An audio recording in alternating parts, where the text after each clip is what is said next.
Indonesia tidak akan ada bencana kalau nggak punya presiden yang katanya lulusan kehutanan, tapi membiarkan hutannya digunduli. Jadi kita memasalahkan ijazah palsu Pak Jokowi, jangan-jangan semuanya melakukan ijazah palsu. Baiklah rekan-rekan, kembali ketemu ke channel saya. Ini channel yang tidak pernah berkembang, channel yang tidak pernah maju. Silahkan tonton videonya, saksikan saja video reaksi kali ini. Pokoknya selamat datang di channel yang tidak pernah berkembang. Lanjut video. Sama dengan kasus Presiden Perancis ditoyor sama istrinya jadi berita. Ini Pak Karni, kasus ijazah palsu, kasus ijazah nggak usah palsu, kasus ijazah Pak Jokowi.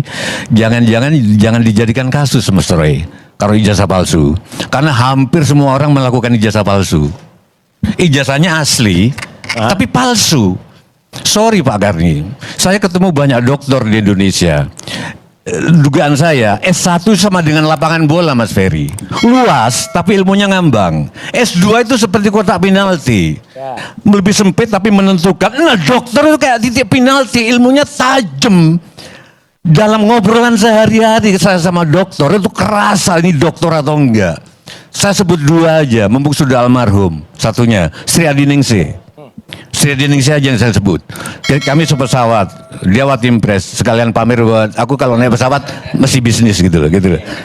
Dia nanya soal wayang Mbak, tapi saya kepepet karena pertanyaannya pertanyaan dokter.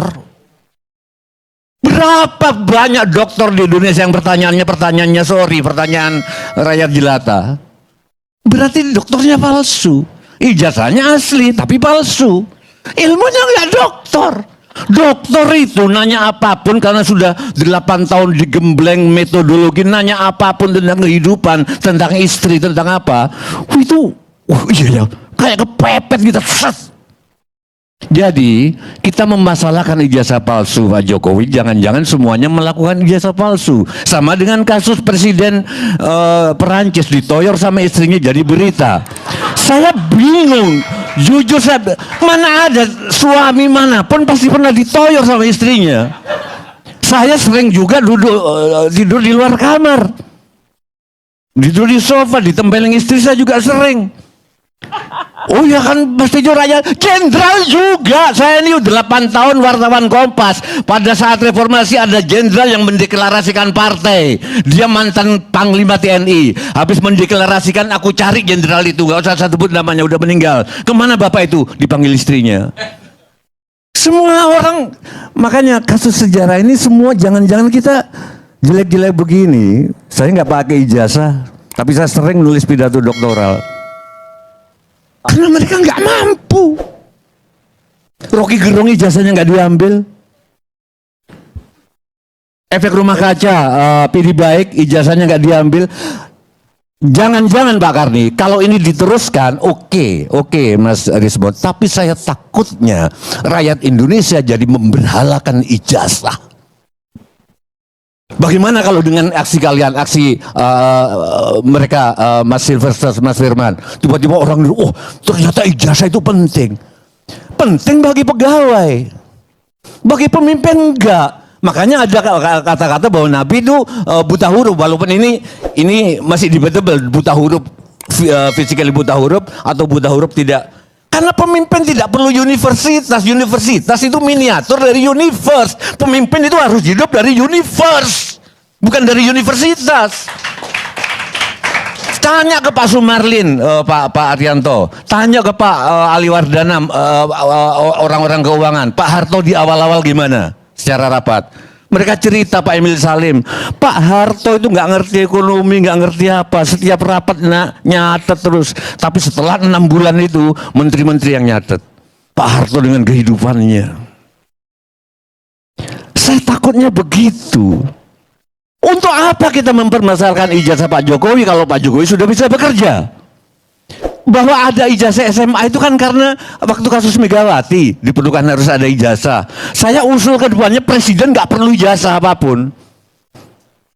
Hanya pegawai dan staf ahli yang perlu ijazah. Karena mereka harus memandang dari sektor-sektor. Pemimpin itu dengarkan, hei Karni, dokter ngomong apa? Hei Ferry, dokter.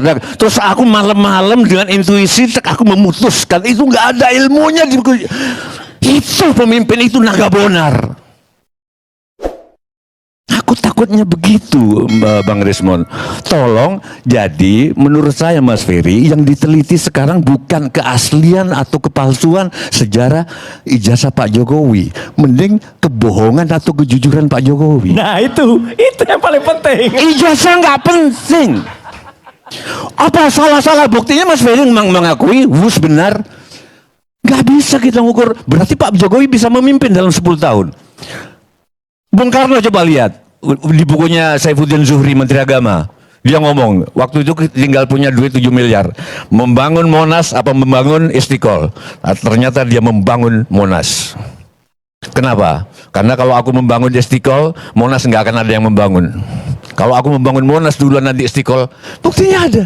Kebenaran sejarah pemimpin itu IKN mungkin sekarang jadi sarang hantu apa-apa, tapi nggak tahu 100 tahun kemudian piramid kayak apa waktu itu, ngebunuh berapa juta orang, tapi sekarang orang hahaha.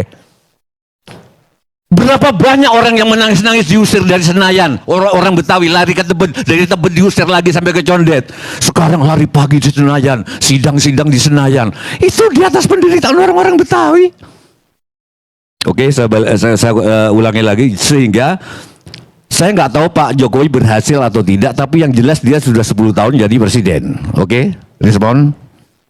Jangan mengharap aku kayak dulu galak. Aku sekarang udah punya 3 cucu, jadi bijak. Gitu. Kayak Pak Kasmujo bijak. Jadi sekarang sebetulnya Pak Jokowi itu ijazahnya palsu atau enggak, bagi aku nggak penting. Yang penting dia udah 10 tahun nggak gampang mempertahankan kepemimpinan. Berarti dia bisa. Tinggal sekarang Pak Jokowi bohong apa enggak? Nah. Itu maksud saya. Dan untuk Bang Rismon, saya bekas wartawan. 8 tahun saya jadi wartawan. Sayang sekali saya nggak melihat di podcast Mas Ferry bagaimana nasib petugas perpustakaan yang ngebocorin. Itu gimana? Itu dianiaya atau enggak? Itu tanggung jawabmu. Petugas perpustakaan yang ngasih tahu skripsinya. Gak ada koran-koran yang nanya itu. Refli Harun gak nanya itu. Abraham Somad gak nanya itu. Itu nasibnya gimana sekarang? Tanggung jawabmu loh sama istrimu loh. Itu mutokopi. Jadi saya kira itu Pak. Kalau soal perdebatan antara Pak Arianto sama Pak Al-Kartiri tadi, saya nggak tahu mana yang benar ya soal itu, karena hukum ternyata juga kayak kebudayaan. Sekarang presiden sama presiden Perancis naik Borobudur pakai skylift, wah banyak yang muji, wah itu mempermudah naik ke Arupadatu. Tapi ya beberapa orang bilang Pak Karni, loh Arupadatu itu dibikin supaya kalau naik ke puncak memang susah sekali. Pokoknya begitu teman-teman, kalian nilai sendiri bagaimana perdebatan ini terjadi di video reaction kita, dan kalian jangan subscribe di channel yang tidak pernah berkembang ini. Pokoknya terima kasih.